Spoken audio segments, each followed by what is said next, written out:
ओम श्रीपाद श्रीवल्लभाय नमः. चरितामृताच्या पवित्र ग्रंथातून एक दिव्य कथा उगम पावते. ही कथा आहे काळाच्या उगमाची आणि त्याच्या अंताची सुद्धा. कृष्णा नदीच्या प्रवाहासारखीच ही कथासुद्धा अगदी शाश्वत आहे. चला तर मग आज आपण याच कथेच्या अंतरंगात प्रवेश करूया, जिथे कलियुगाच्या आगमनाचं ते गूढ रहस्य स्वतः श्रीपाद प्रभूंनी उलगडलं आहे. डोळे मिटून कल्पना करा, कुरुगड्डीची ती पवित्र भूमी. पहाटेचे पहिले किरण कृष्णा नदीच्या शांत जलाला हळुवारपणे स्पर्श करत आहेत. आसमंतात म्हणजे चोहीकडे एक अशी दिव्य शांती पसरली आहे, जणू काही ही धरतीच भक्ती रसात न्हाऊन निघाली आहे. आणि अशाच मंगलमय प्रहरी एका साधकाच्या हृदयात ज्ञानाची एक गहन जिज्ञासा जागी झाली.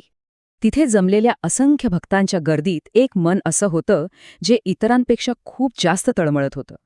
ते होते धर्मगुप्त. त्यांची नजर ती केवळ प्रभूंच्या सगुण रूपावर नव्हती थांबली. नाही, तर ती काळाच्या त्या विराट स्वरूपाला जाणू इच्छित होती. त्यांना एकच आस लागली होती की येणारं अंधारमय युग ते नेमकं कसं असेल, काय असेल त्याचं स्वरूप.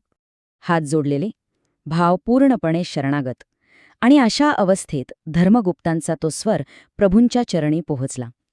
त्यांची ती प्रार्थना ती काही फक्त उत्सुकतेपोटी नव्हती. नाही, तर ती एका गहन आध्यात्मिक गरजेतून जन्माला आली होती. आणि मग ह्याच एका प्रश्नानं त्या दिव्य प्रवचनाला सुरुवात झाली. असं प्रवचन जे युगायुगांपर्यंत मार्गदर्शन करत राहील. भक्ताची ही आर्तता ऐकून प्रभूंच्या मुखकमलावर एक मंद, अगदी सर्वज्ञ असं स्मित उमटलं. त्यांचे ते करुणामय डोळे असं वाटत होतं जणू अमृताचाच वर्षाव करत आहेत. आणि मग वाऱ्यालाही शांत करणाऱ्या आपल्या त्या दिव्य वाणीत त्यांनी सर्वात मोठं रहस्य उलगडायला सुरुवात केली. ते रहस्य होतं काल या तत्वाचं, त्याचं खरं स्वरूप.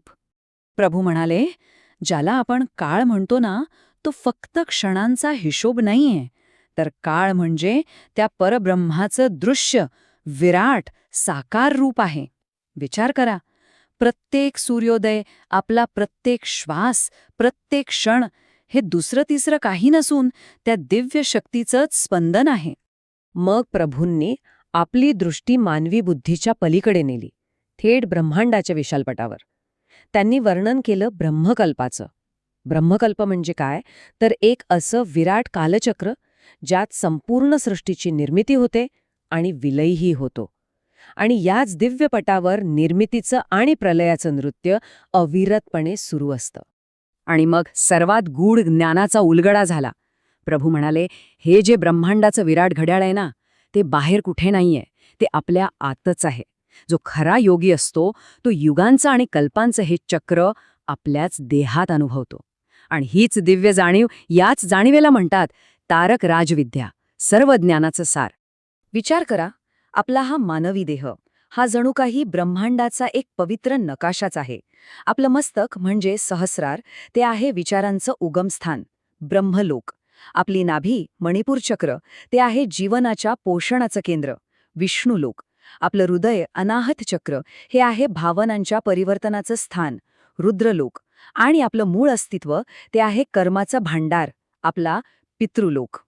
आणि याच आंतरिक पितृलोकात कर्माचे देव वास करतात. ते कोण आहेत? ते आहेत आपल्या नशिबाचे अदृश्य विणकर, जे आपल्या कर्माचे धागे एका जन्मातून दुसऱ्या जन्मात अगदी काळजीपूर्वक पोहोचवतात.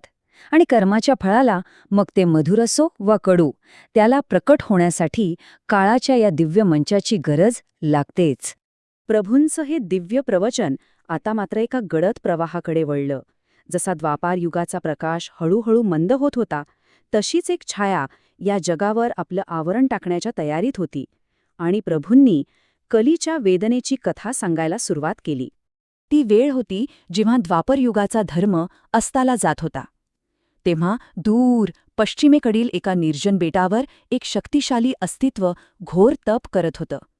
पण ते तप मुक्तीसाठी नव्हतं, ते होतं निराशेपोटी.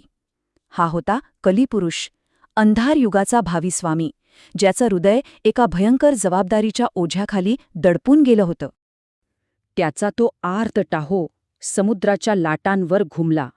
तो म्हणाला, हे प्रभो, सर्वत्र वेदमंत्रांचा घोष आहे, यज्ञाग्नी प्रज्वलित आहेत, सगळं जग धर्माच्या प्रकाशाने उजळून निघालं आहे. अशा तेजोमय जगात मी अंधालाचा दूत, माझ्या अधर्माच्या राज्याची स्थापना तरी कशी करू? हे कार्य मला अशक्य वाटतंय. आपल्याच योजनेच्या एका महत्वाच्या घटकाची ही व्यथा ऐकून परमात्म्याने त्याला मार्ग दाखवला. हे काही क्रूरतेपोटी नव्हतं, तर त्या विराट कालचक्राचा तो एक भाग होता. प्रभूंनी कलीला दाखवलं की अधर्माचं पहिलं बीज नेमकं कुठे पेरलं जाऊ शकतं. आणि मग कलीच्या डोळ्यासमोर एक दिव्य दृश्य साकार झालं. एक स्वर्गीय बाग, जणू काही अलौकिक प्रकाशातच न्हाऊन निघाली होती. आणि त्या बागेत दिव्य निरागसतेची 2 रूपं होती. आदम आणि हव्यावती, भाऊ आणि बहीण. जगाच्या कुठल्याही स्पर्शापासून अलिप्त त्यांची काया एका तेजस्वी तेजाने तळपत होती. मग एका छायेसारखा कली सर्पाचं रूप घेऊन त्यांच्या त्या निर्मळ देहात शिरला. त्याने आज्ञा नाही दिली, नाही, त्याने फक्त एक कुजबूज केली. वासनेचं एक सूक्ष्म विष त्यांच्या हृदयात हळुवारपणे पेरलं आणि त्या भाऊ-बहिणीमध्ये निषिद्ध अग्नी प्रज्वलित केला. आणि त्या पापाच्या केवळ एका क्षणात त्यांचा तो सगळा आंतरिक प्रकाश तत्काळ विझून गेला. दिव्य तेज नाहीसं झालं आणि त्याच्या जागी पसरली ती केवळ पतनाची छाया. आणि या पहिल्या अधर्माच्या कृत्यातूनच कलीच्या प्रभावाने अंकित झालेल्या म्लेच्छ वंशाचा प्रारंभ झाला, जो एखाद्या वेलीसारखा संपूर्ण जगभर पसरू लागला. ही अंधारमय कथा ऐकून साहजिकच भक्तांच्या हृदयात भीती दाटून आली. अंधाराचं हे वर्णन त्यांना असह्य झालं होतं, पण त्यांची ही व्याकुळता पाहून श्रीपाद प्रभूंची करुणामय दृष्टी भूतकाळातून थेट दूर भविष्याकडे वळली आणि त्यांनी एक असं वचन दिलं जे कितीही गहन रात्र असली तरी तिला प्रकाशमान करणारं होतं. आता प्रभूंची वाणी शांत नव्हती, तर ती जणू स्वर्गात दुमधुमणाऱ्या मेघगर्जनेसारखी झाली होती. ते म्हणाले, भयभीत होऊ नका. जेव्हा अंधार शिगेला पोहोचेल, जेव्हा अधर्म जगाला गिळंकृत करू लागेल, तेव्हा मी अवतार घेईन. मी कल्की रूपात प्रकट होईन आणि माझ्या खड्गाने कोट्यावधी दुष्टांचा संहार करून मी पुन्हा एकदा या धर्तीवर सत्ययुगाची स्थापना करेन. ही दूरच्या भविष्यासाठी माझी पवित्र आणि अढळ योजना आहे, प्रभूंनी घोषित केलं. हे वचन जणू काही काळाच्या पटावरच कोरलं गेलं आहे. अंधाराची वेळ येईल हे नक्की, पण त्या अंधारानंतरचा प्रकाश हा सुद्धा माझ्याच योजनेचा एक भाग आहे. आणि इथे प्रभूंचं ते दिव्य प्रवचन समाप्त झालं, पण जाताना ते आत्म्यात एक गहन प्रतिध्वनी सोडून गेलं. विचार करण्यासारखी गोष्ट आहे की प्रकाश आणि अंधाराच्या या विराट नाटकात, कर्म आणि नशिबाच्या या चक्रात एका भक्ताचं स्थान नेमकं कुठे आहे? युगांच्या या परिवर्तनासमोर आपल्या श्रद्धेची खरी शक्ती काय असेल?